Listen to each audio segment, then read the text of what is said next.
Eu sou Helena, eu escrevi sobre dança durante 40 anos, eu sou professora lá na PUC. Eu tive a sorte incrível de viver no Rio de Janeiro, no tempo onde a vida cultural era muito rica, muito intensa. E como eu nasci numa família muito humilde de imigrantes, porque meus pais eram poloneses, fugidos da Segunda Guerra Mundial. Meu pai fugido da Primeira Guerra Mundial, minha mãe fugida da Segunda Guerra Mundial, do nazismo. Então, como todo imigrante tem muito clara a percepção de que a única coisa que você tem é você. Então não adianta ter bens, não adianta ter nada disso, o que adianta ter é conhecimento. Isso ninguém tira de você, onde você vai com isso, todo o resto fica para trás, na hora que você tem que fugir. Então os meus pais, muito humildes, eles a vida inteira me ensinaram que precisava do conhecimento. Então desde muito pequenininha eu frequentei o Teatro Municipal do Rio de Janeiro nos anos 50, porque eu nasci em 1950. Então eu tive a oportunidade na infância, nos anos 50, nos anos 60, frequentar um Rio de Janeiro com muita efervescência cultural. Então poder ter uma boa formação, porque nós éramos muito pobres, mas a gente ia lá em cima, na galeria do Teatro Municipal, aos domingos, assistir os concertos, as peças, as óperas, os balés. Então, foi uma infância muito, muito, muito privilegiada nesse aspecto. A juventude já foi uma juventude de militância, porque a situação política mudou, né? Quando eu tinha 14 anos aconteceu o golpe, então eu me engajei nas lutas estudantis.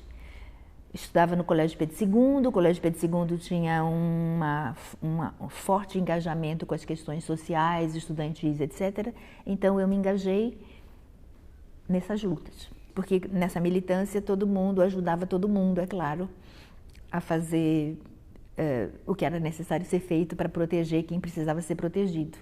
Então a minha família ajudou muita gente, nós colocamos dentro de casa muita gente e ajudamos muita gente. Eu acho que eu tive muita sorte. Pessoalmente, não. Mesmo antissemitismo, pessoalmente, não. Não sei explicar por quê. Mas muita gente perto de mim, sim. Não aconteceu diretamente a mim, mas perto de mim, sim. Mesmo antissemitismo, porque eu sou judia e isso existe, né? O antissemitismo existe, todas as formas de racismo existem. O nosso país é um país permeado por isso. Mas pessoalmente, não. Quando você faz o que você gosta, não cansa. Durante esses 40 anos em que eu fui crítica de dança, eu sempre entendi que para você poder ter essa atividade, você não pode não conhecer o contexto. E conhecer o contexto dá trabalho, como dá trabalho em qualquer profissão.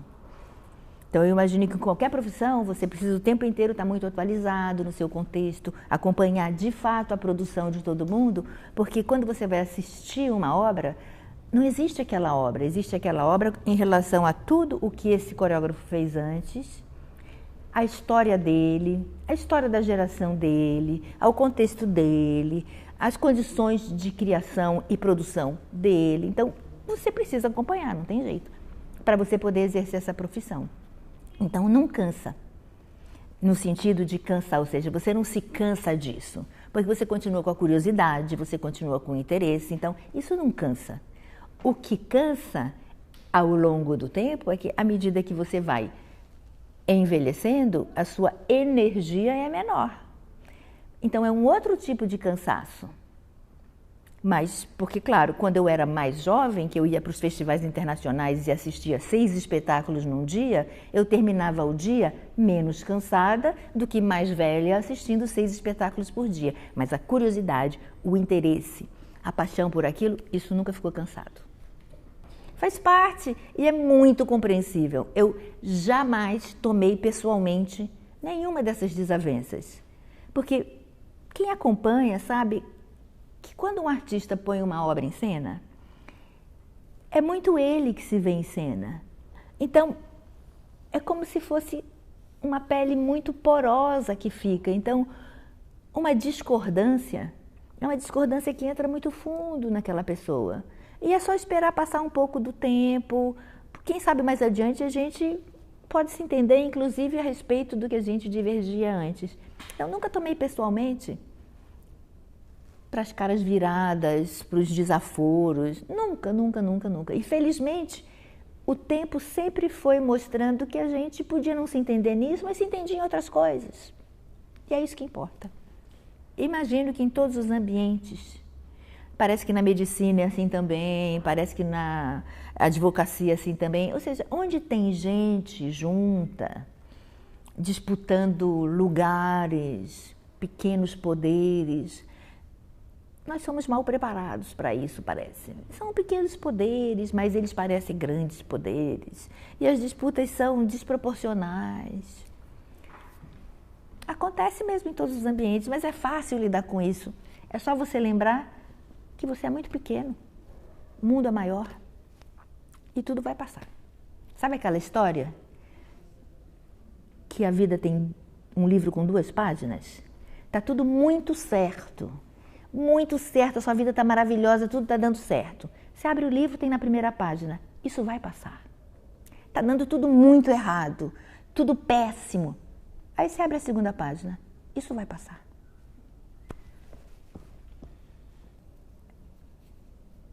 Eu tendo a desassociar esses 2 momentos, o que aconteceu no Brasil antes e o que acontece no Brasil agora, em termos de ditadura. Eu tendo a separar esses 2 momentos, porque acho que a gente precisa guardar as especificidades, que é o mais importante para a gente não perder de vista o que a gente aprende num momento e nesse momento de agora. Nesse momento de agora, eu leio que o que sucede tem muito, mas muito a ver com um tipo de sujeito que não existia antes. Esse sujeito que existe agora é um sujeito impaciente, intolerante, mimado.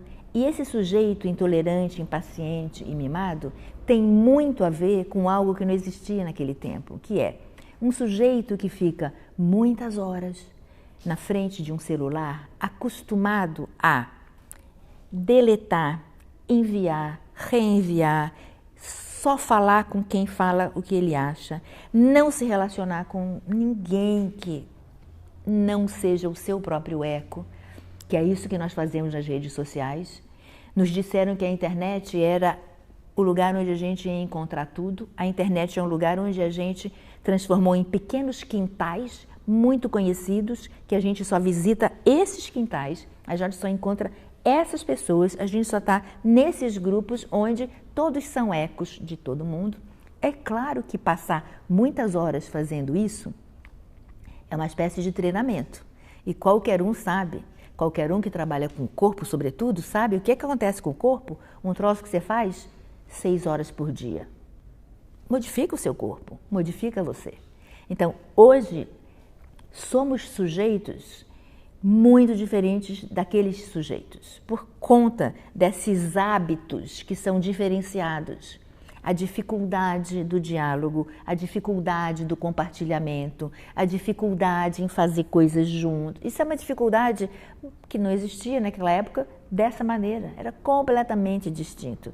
Hoje nós temos uma verdadeira desabilitação no encontro afetivo com os outros. A solidão é gigantesca entre os jovens, a medicalização é gigantesca entre os jovens, a infelicidade é muito evidente que hoje nós somos sujeitos tão voltados para si mesmos que somos sujeitos facilmente capturáveis por um tipo de promessa que combina com a economia vigente, que é a promessa que diz: se você fizer direito, você tem sucesso. Depende só de você.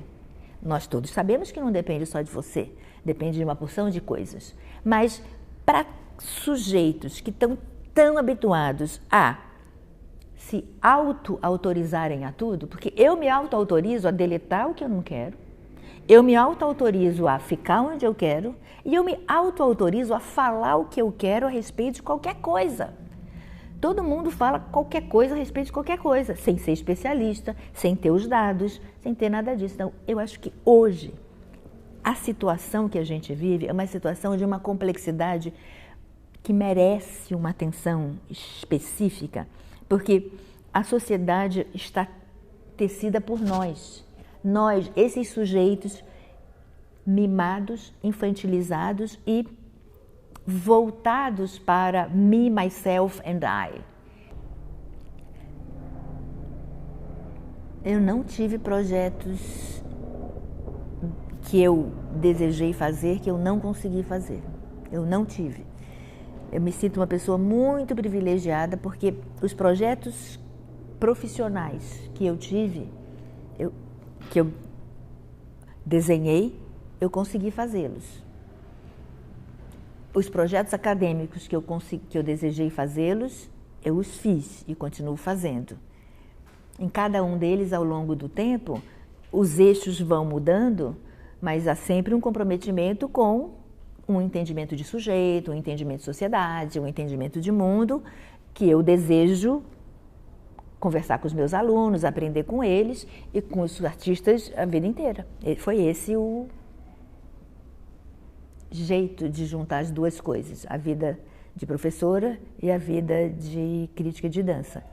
Tinha uma sintonia no entendimento de mundo e das tarefas a serem feitas nesses dois ambientes. E, felizmente, eu nunca me senti cerceada em nenhum desses dois ambientes. Mesmo pelos meus editores no jornal, mesmo pelos meus coordenadores, nunca me senti cerceada. Eu vejo assim, num país com esses traços coloniais que nós temos, esses traços desenharam uma sociedade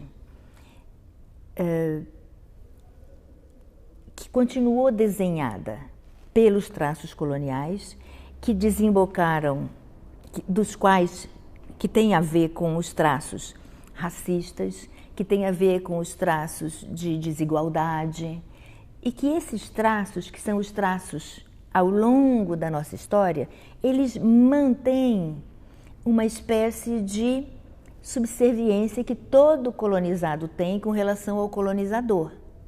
Uma espécie de desejo de ser o colonizador, falar a língua do colonizador, usar as marcas do colonizador, ter os valores culturais do colonizador, etc, etc, etc.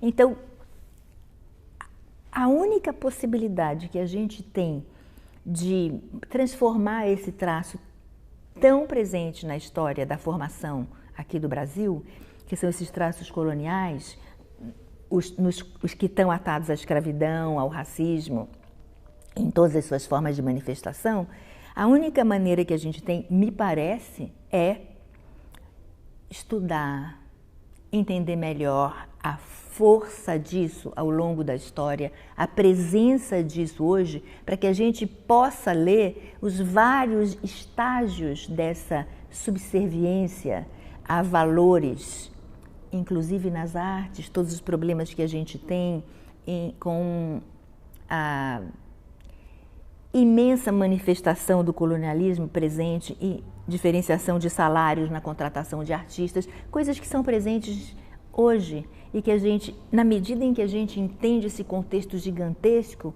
talvez a gente tenha mais condição de lutar e modificar esse entendimento, de todos esses tecidos sociais entenderem a sua posição colonial e sair dela. O que mais interessa, me parece,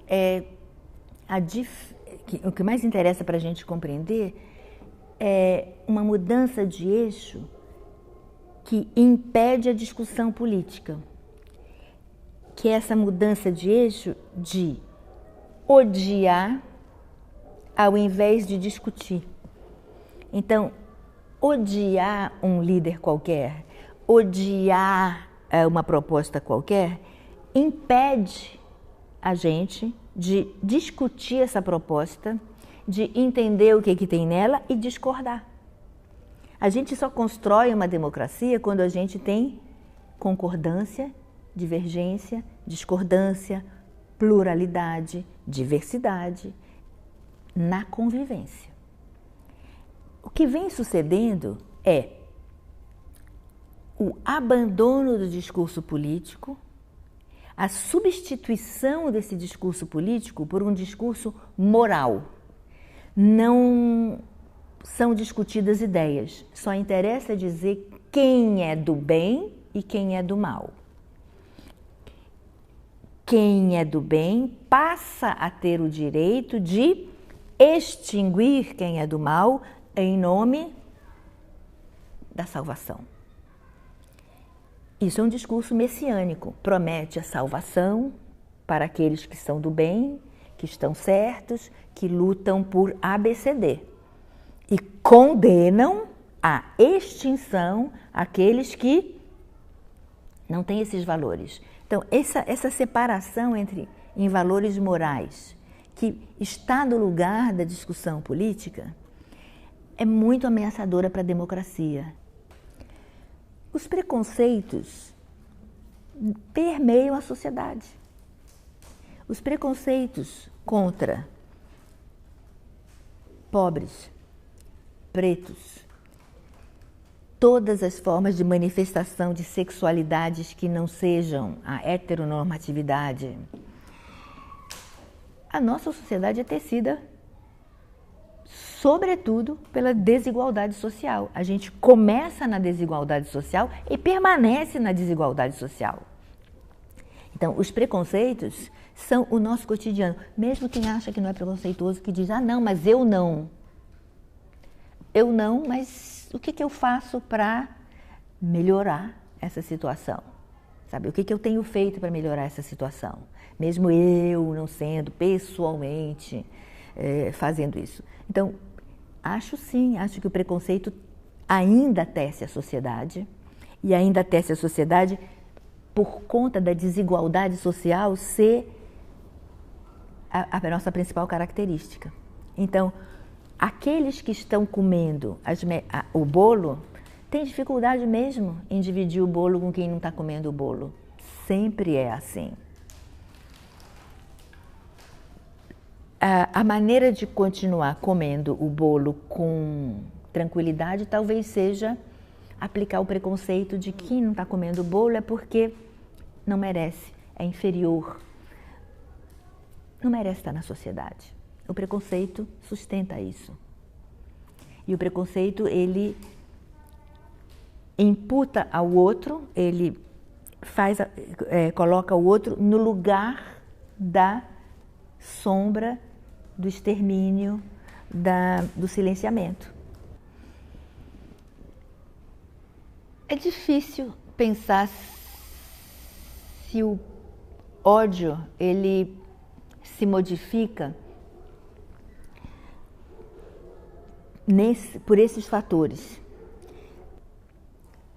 Num país colonizado, tecido pelos preconceitos ao longo de toda a sua história, o fato de ter um presidente diferenciado da sua história até então, de ter tido uma primeira presidenta mulher, eu tenho a impressão que o ódio é mais insuflado pelo tipo de proposta que foi implantado do que pelo fato de dela ter sido a primeira presidenta mulher ou do Lula ser nordestino. Acho que isso faz parte. Por quê? Faz parte do Brasil lidar com preconceito com relação ao Nordeste. Então, isso vai se manifestar em todos os segmentos da sociedade, porque isso, infelizmente, ainda tece a sociedade brasileira, ainda tece. Por quê? Porque aqui dentro nós temos diversas desigualdades, e a gente tem a desigualdade do Sudeste com o Nordeste. Mas desigualdade de favorecimentos econômicos mais para o Sudeste do que para o Nordeste, etc, etc, etc. Então, eu acho que essa situação é uma situação tão geral que é claro que ela se manifesta em todas as instâncias onde ela pode se manifestar. Então, isso agudizou o tipo de proposta que foi implantada aqui, nesses governos, mas eu acho que não é isso, é também isso. O uso do discurso da meritocracia, do jeito que foi feito e continua sendo feito, só reforça a desigualdade. A gente só poderia falar em mérito se todo mundo partisse do mesmo ponto de partida. Numa sociedade onde uns partem de um ponto e os outros partem de outro ponto para chegarem no mesmo objetivo, alguém está levando vantagem, se não estamos todos partindo do mesmo ponto. Então, a gente não pode falar de mérito quando tem uma desigualdade no ponto de partida. Em qualquer governo onde não exista espaço para a cultura nem para a arte, a gente precisa ligar uma sirene, porque isso é uma ameaça muito mais séria do que aparentemente possa parecer. Por que ela é uma ameaça mais séria?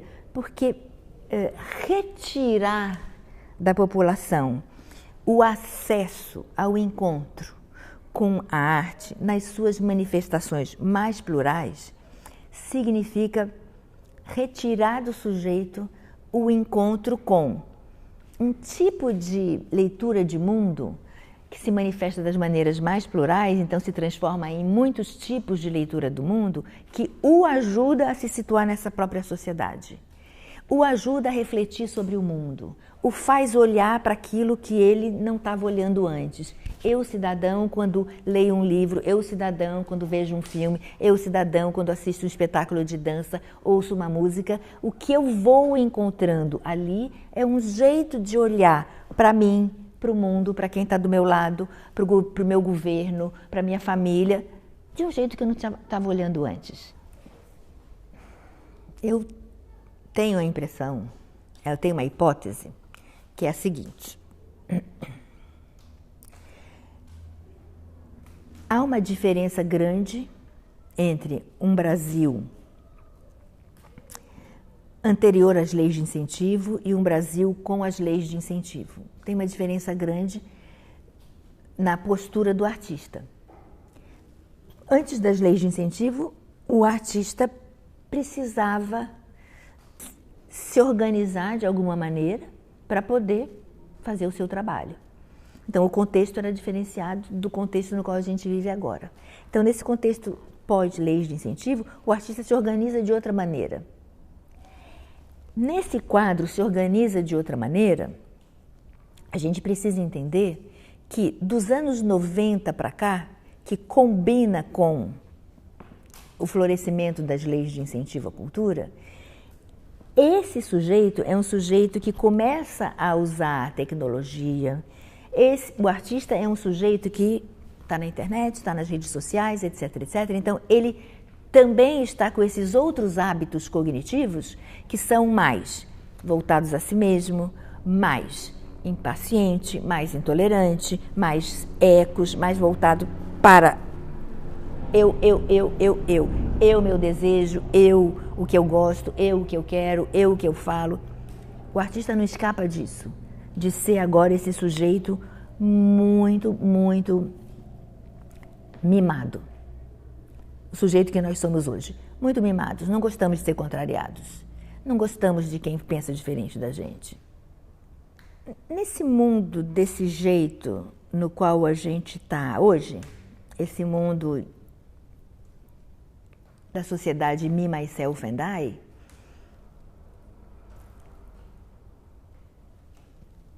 cada artista, cada cidadão, cada pessoa, talvez precisasse mesmo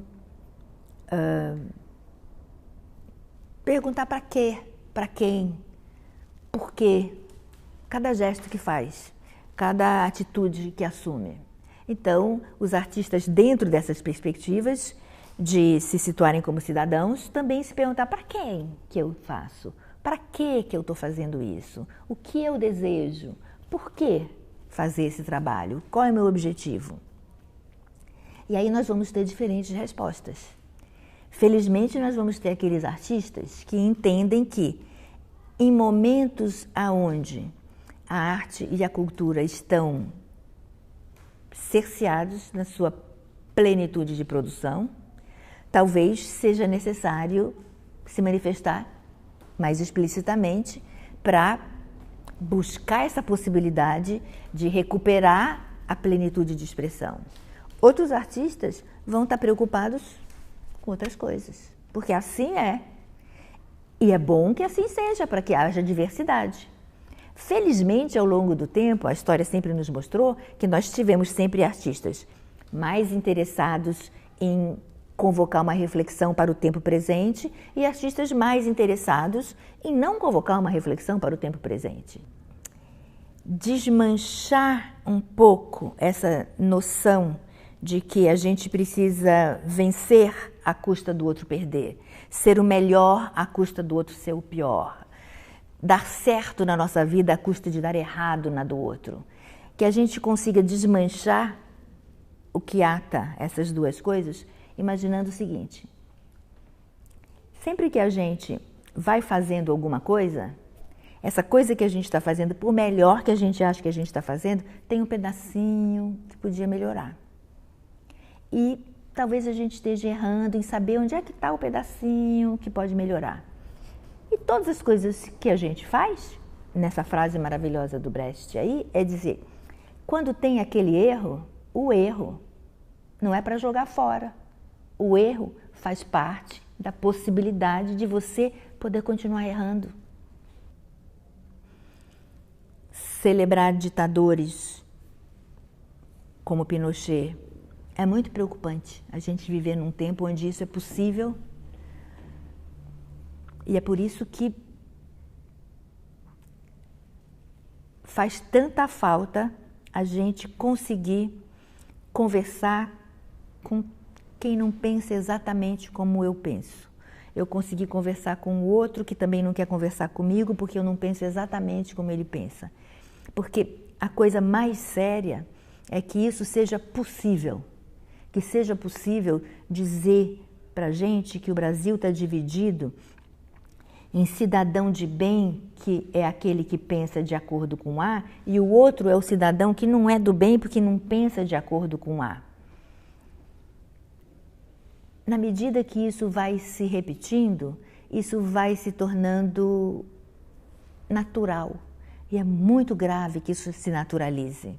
Não é possível se naturalizar a defesa a um torturador. Não é possível. Se a gente vive numa democracia, isso não é possível.